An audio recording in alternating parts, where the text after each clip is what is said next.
दोस्तों, जियोग्राफी वाले हिस्से के अंतर्गत आज हम बात करने वाले हैं कावेरी रिवर के बारे में। कावेरी रिवर से यूपीएससी ने 2021 में क्वेश्चन पूछा था कि कौन कौन सी ऐसी मेजर सिटीज़ हैं जो कि कावेरी रिवर के किनारे लोकेटेड हैं। पार्टिकुलरली ये जो क्वेश्चन बनाया गया था एक सही जोड़ी के रूप में था, और इसमें साउथ की जो रिवर हैं उनके नाम दिए थे, जैसे कि भीमा रिवर के किनारे कौन सा शहर है, कावेरी रिवर के किनारे कौन सा शहर है, ऐसे एक दो नदियाँ और थी। तो हमें एक फैक्ट यहाँ पर से ये भी निकलता है कि नदियों के किनारे जो बसे प्रमुख शहर हैं उनसे भी क्वेश्चन आजकल पूछे जा रहे हैं। ठीक है, बहुत पहले जब हम देखते थे कि नदियों के किनारे जो बसे हुए शहर हैं उनके बारे में पूछा जाता था, तो अभी फिर से यूपीएससी ने क्वेश्चन को बनाया है कि नदियों के किनारे बसे हुए शहर कौन कौन से हैं। कावेरी रिवर की यदि हम बात करें कौन कौन से राज्यों से होकर के ये गुजरती है, ठीक है, तो कर्नाटक से निकली है ये, फिर जाती है तमिलनाडु, तमिलनाडु से फिर बे ऑफ बंगाल में अपने पानी को गिराती है। ठीक है, कौन कौन से शहर महत्वपूर्ण हैं जो इसके किनारे किनारे बसे हुए हैं, जैसे कि ये मैसूर है, इरोड है, इसके अलावा तंजावुर है। तंजावुर, इरोड, मैसूर कर्नाटक में महत्वपूर्ण सिटी है मैसूर, जो कि इसके किनारे में लोकेटेड है।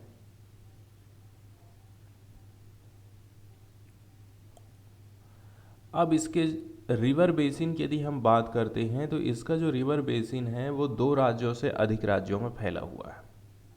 कौन कौन से राज्यों में फैला हुआ है?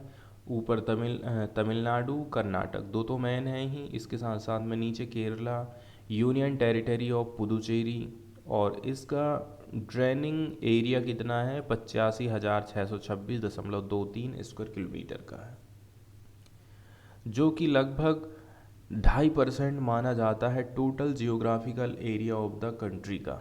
और मैक्सिमम लेंथ और विड्थ की बात करें तो मैक्सिमम लेंथ 560 किलोमीटर है इसका, और 245 किलोमीटर चौड़ा है। ठीक है, इसका ड्रेनिंग वाला एरिया। इसमें से 42% हिस्सा ऐसा है जो कि कर्नाटक के पास है, 54% एरिया ऐसा है जो कि तमिलनाडु और कराईकल रीजन ऑफ पुदुचेरी के पास में, और 4% केरला में इस नदी का हिस्सा आता है, अफवाह क्षेत्र का। और इसकी लोकेशन बताई जाती है कि कहाँ कहाँ पर ये लोकेटेड है। अब चारों तरफ से ये जो एरिया है किधर किधर किससे घिरा हुआ है इसको हम देख लेते हैं। जैसे कि वेस्टर्न घाट इसके वेस्ट में पड़ता है, ईस्टर्न घाट ईस्ट की तरफ पड़ेगा, ईस्ट एंड साउथ की तरफ, and by the ridges separating it from Krishna basin, और कुछ रिजेस हमको देखने को मिलते हैं जो कि कृष्णा बेसिन से इसको अलग करते हैं, पेन्नार बेसिन से अलग करते हैं ऑन द नॉर्थ। तो कुछ रिजेस हमको देखने को मिलते हैं। ठीक है, तो ये तो थी महत्वपूर्ण लोकेशन कावेरी रिवर की कि नॉर्थ में क्या पड़ेगा, साउथ में क्या पड़ेगा। तो यहाँ जो वर्ड यूज़ किया गया है रिजेस, ठीक है, रिजेस हम किसको बोलेंगे? एक लॉन्ग नैरो उठा हुआ पार्ट ऑफ सरफेस होता है। ठीक है, ए हाई एज ऑफ हिल और mountain, A mountain ridge, प्लोड ridges look like strips across the field. तो जो उठा हुआ हिस्सा है आपको ये रिज कहलाता है। तो रिज से रिलेटेड चीज़ें यहाँ पर आई हुई थी।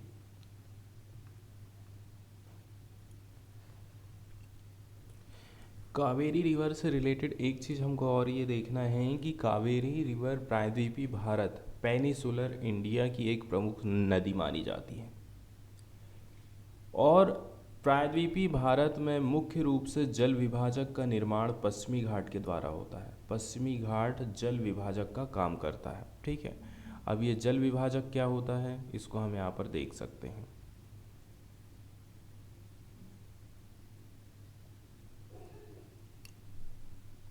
ये जो जानकारी है हम एनसीईआरटी से देख रहे हैं, और यहाँ कावेरी रिवर से रिलेटेड भी कुछ चीज़ें हमको मिल जाएंगी। इसके साथ साथ में जो छोटी मोटी टर्म है जैसे कि जल विभाजक हम किसको कहेंगे, यहाँ पर जो पिक्चर दिखाया गया है ठीक है, नदी का ये ऊपरी सोर्स है। इसके बाद ये जो इतना पार्ट आपने अलग कर दिया है ये नदी का ऊपरी भाग है। ठीक है, फिर अगला जो पार्ट देख रहे हैं ये मध्य भाग है। यहाँ पर वो सांप की तरह चल रही है। ठीक है, विसर्प का निर्माण करती है। इसके बाद कुछ हिस्सा जो है, ठीक है, इस रिवर का कट करके अलग हो गया है और गोखुर झील का उसने निर्माण कर लिया है। तो अलग अलग जो टर्म यहाँ पर हम देखने को मिलती है उसका यहाँ पर पिक्चर बनाया गया है। अब जल विभाजक की यदि हम बात कर लें, देखिए एक नदी सिस्टम ये है और दूसरा नदी सिस्टम ये है, बीच में कोई उठा हुआ भाग है, इस हिस्से को हम जल विभाजक बोलते हैं क्योंकि इसने दो नदी प्रवाह तंत्र के बीच को डिवाइड करने का काम किया है, इसलिए हम इसको जल विभाजक कहते हैं। पर्वत या फिर उच्च भूमि दो पड़ोसी अपवाह द्रोणियों को एक दूसरे से अलग करती है। इस प्रकार की उच्च भूमि को हम जल विभाजक बोलते हैं। और विश्व की सबसे बड़ी जो अपवाह द्रोणी है अमेजन की है। और गॉर्ज भी कई बार जियोग्राफी में यूज़ किया जाता है, ये देख लीजिए। जब कोई नदी क्या है एकदम तेजी के साथ में प्रवाहित होती है और जो एकदम खड़ी ढाल में दरार जैसी बनाते हुए गुजरती है, ठीक है, तो ये जो नदियाँ क्या काम करती हैं, पर्वतों को काट करके गार्जों का निर्माण करती हैं और यहाँ से निकलते जाती हैं। तो ये गॉर्ज है जो कि बार बार इस्तेमाल किया जाता है। ठीक है, तो इसको भी हमें ध्यान रखना है कि गॉर्ज क्या होते हैं। इसके बाद फिर से हम देखेंगे प्रायद्वीपीय नदियों के बारे में कुछ कुछ जो बातें यहाँ पर बताई जा रही हैं। ठीक है,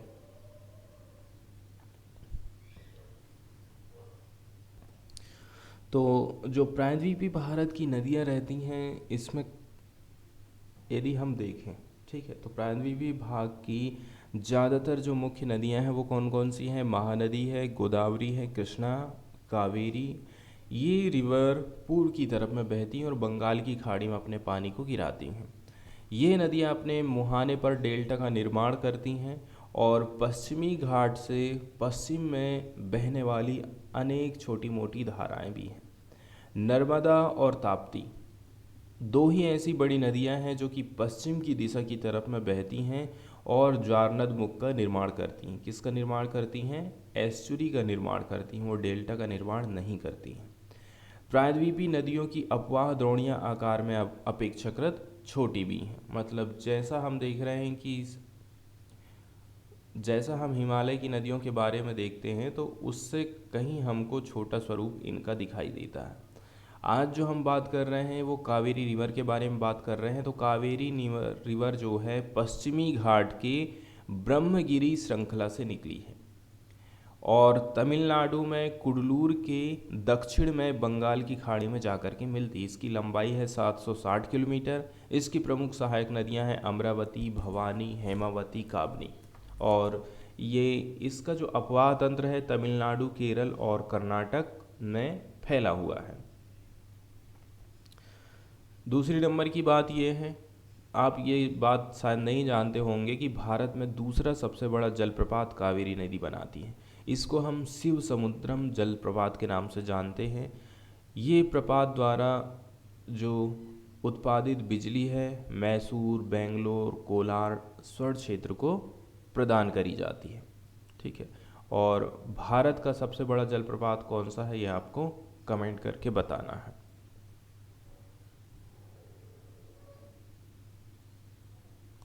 थोड़ा सा यदि हम और भी डिटेल में जाते हैं तो देखिए, ये जो कावेरी रिवर है one of the major river मानी जाती है प्रायद्वीपीय भारत की, पेनिसुलर इंडिया की। ये निकली है एलिवेशन यदि हम देखें उस स्थान की तो 1341 मीटर है उस स्थान की हाइट।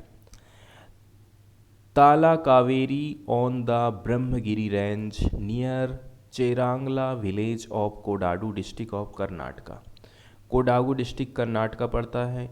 गांव है चेरांगला। ठीक है, तालाकवेरी जगह का नाम है, ब्रह्मगिरी पहाड़ियाँ पड़ती हैं। And drains into Bay of Bengal, और अपने पानी को कहाँ खाली करती है, ये बे ऑफ बंगाल में। टोटल लेंथ यदि हम देखें रिवर की, इसके ओरिजिन से लेकर के आउटफॉल तक, तो वो 800 किलोमीटर है लगभग।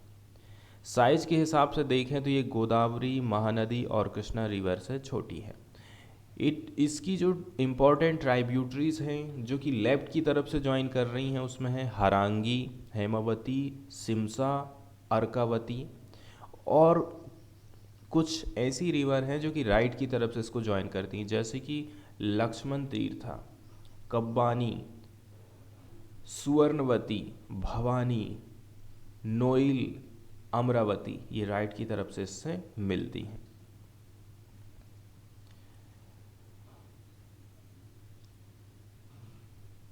इसके अलावा भी कुछ कुछ खास बातें हैं यहाँ, यदि यहाँ पर तो उसको हम देख लेते हैं। ठीक है, तो ये जो मैप है, मैप के माध्यम से इसका अपवाह क्षेत्र को बताया गया है। देखिए, कुछ हिस्सा कर्नाटक में है, कुछ हिस्सा इसका पुदुचेरी में भी है, कुछ हिस्सा तमिलनाडु में है, केरल में है। ठीक है, तो 2-3 राज्यों में ये इसका अपवाह क्षेत्र है।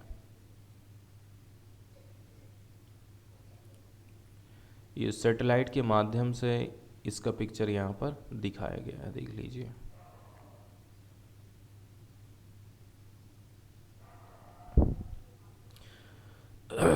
अब हम बात कर लेते हैं महत्वपूर्ण सिटीज़ की। कुछ कुछ हमको यहाँ पर बांध वगैरह भी देखने को मिल जाएंगी, यहाँ पर इसकी सहायक नदियाँ भी हमको देखने को मिल जाएंगी। तो जो मेजर ब्लू कलर यहाँ पर आप देख रहे हैं ना, ये ब्लू कलर आपको बताता है कि ये है कावेरी रिवर। ठीक है, कुछ महत्वपूर्ण जो सिटीज़ इसके किनारे बसे हुए हैं वो भी हमको यहाँ पर देखने को मिल जाएंगे, कौन कौन से बांध या फिर बैराज यहाँ पर बनाए गए हैं वो भी हमको देखने को मिल जाएंगे।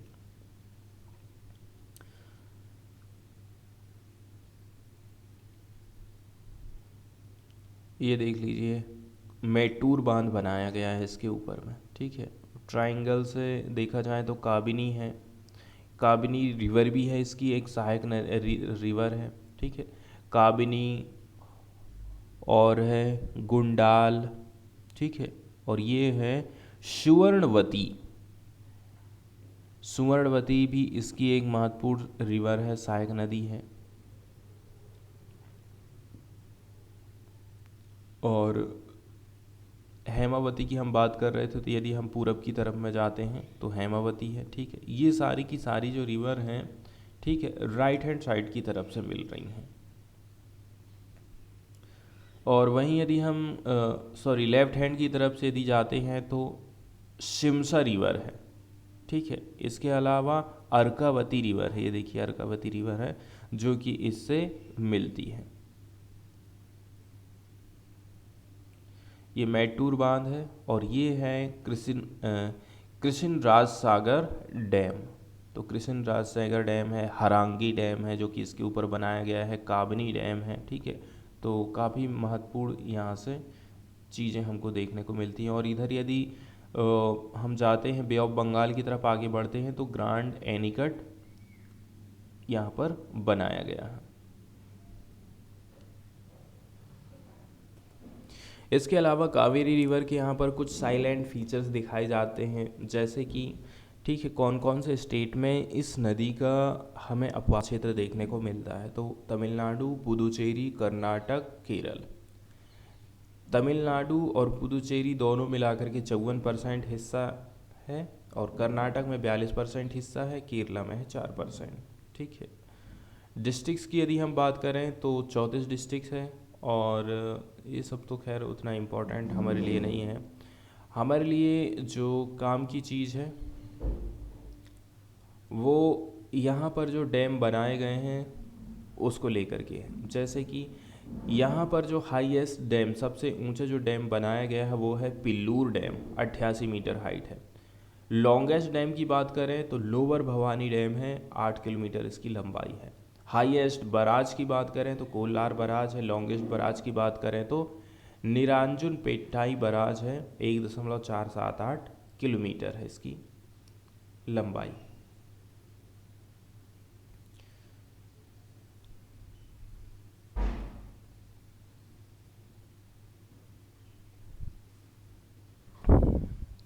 इसके बाद हम बात कर लेते हैं इसकी जो प्रमुख सहायक नदियां हैं उसके बारे में। जैसे कि इसकी जो प्रिंसिपल ट्राइब्यूटरीज हैं लगभग हमें देखने को मिल जाती हैं 21। ठीक है। ईच विथ कैचमेंट एरिया लगभग 250 स्क्वायर किलोमीटर का इनका कैचमेंट एरिया है। जैसे कि हम बात करें यदि भवानी रिवर की, ठीक है, तो ये रही हमारी भवानी रिवर। केरला की बाउंड्री की तरफ से इसकी उत्पत्ति हुई है, अपर भवानी। ठीक है। सबसे पहले देखा जाए, ठीक है, ये रिवर का उद्गम सोर्स ये है। यहाँ से ये साउथ की तरफ आई, फिर अपनी डायरेक्शन को चेंज करके किधर ईस्ट की तरफ में जाने लगी, पूरब की तरफ में जाने लगी, ईस्ट और नॉर्थ की तरफ में। यहीं पर है, ठीक है, नेलाथुराई सिटी। आगे जा कर के यहाँ पर एक डैम बनाया गया है, ठीक है, और यहाँ पर मोयार रिवर के साथ में ये मिल जाती है। आगे देखा जाए तो सावंदापुर पड़ेगा, ठीक है, सावंदापुर है। आगे फिर एक और सिटी है उराची कोट्टाई। यहाँ पर आकर के ये किससे मिलती है, कावेरी रिवर के साथ में मिल जाती है। तो वन ऑफ द लार्जेस्ट और सेकंड लॉन्गेस्ट रिवर मानी जाती है इस बेसिन एरिया में, जो कि निकली है केरल से एंड कर्नाटका से, but lies mostly in Tamil Nadu. लेकिन ज़्यादातर इसका जो हिस्सा है कहाँ पर है, तमिलनाडु में है। इसके बाद जो अगली रिवर है वो हेमावती रिवर है, ठीक है। तो हेमावती के लिए हमें कहाँ जाना पड़ेगा, इसके पूरब की तरफ में हमको जाना पड़ेगा। ये देखिए हरांगी लिखा है, हरांगी डैम लिखा है, उसी के साइड में एक हेमावती रिवर का पिक्चर यहाँ पर बनाया गया है।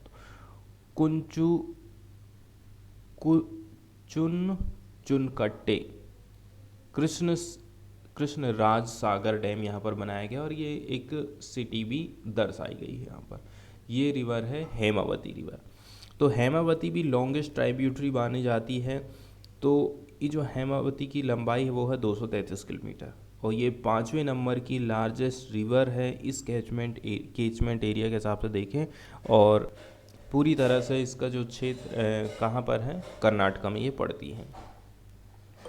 हेमावती रिवर वेस्टर्न घाट से निकली है, ठीक है, साउथ और ईस्ट की तरफ में ये चलती है। After a stream from west joins it, ठीक है, वेस्ट की तरफ में एक रिवर इसको ज्वाइन करती है। फिर इसके बाद ये ईस्ट की तरफ में मुड़ जाती है, ठीक है, receiving the Yagachi from the north की तरफ में फिर यागची रिवर इससे मिलती है। अब हम बात करते हैं काबिनी रिवर के बारे में, ठीक है। तो ये रही काबिनी रिवर, और काबिनी हमको डैम भी देखने को मिलता है। यहाँ पर एक सिटी भी है मुथानकेरा, ठीक, मुथानकेरा। काबिनी रिवर इम्पोर्टेंट ट्राइब्यूटरी है कावेरी रिवर की, ठीक है। ये एक पेरेनियल रिवर मानी जाती है, लगभग है 150 से लेकर के 200 मीटर लंबाई, ठीक है। 150 है वाइड और 150 से 200 metre wide, and has a course of about 240 kilometre. चौड़ाई तो इसकी कम है लेकिन लंबाई इसकी अच्छी है। ये निकली है वेस्टर्न घाट से नॉर्थ वायनाड केरल स्टेट से, ठीक है, एज 2 स्ट्रीम, 2 स्ट्रीम के रूप में निकली है। मन्ना थोड़ी पूजा और पन्ना मारा पूजा 2 रिवर का संगम है। कौन सी रिवर, काबिनी रिवर।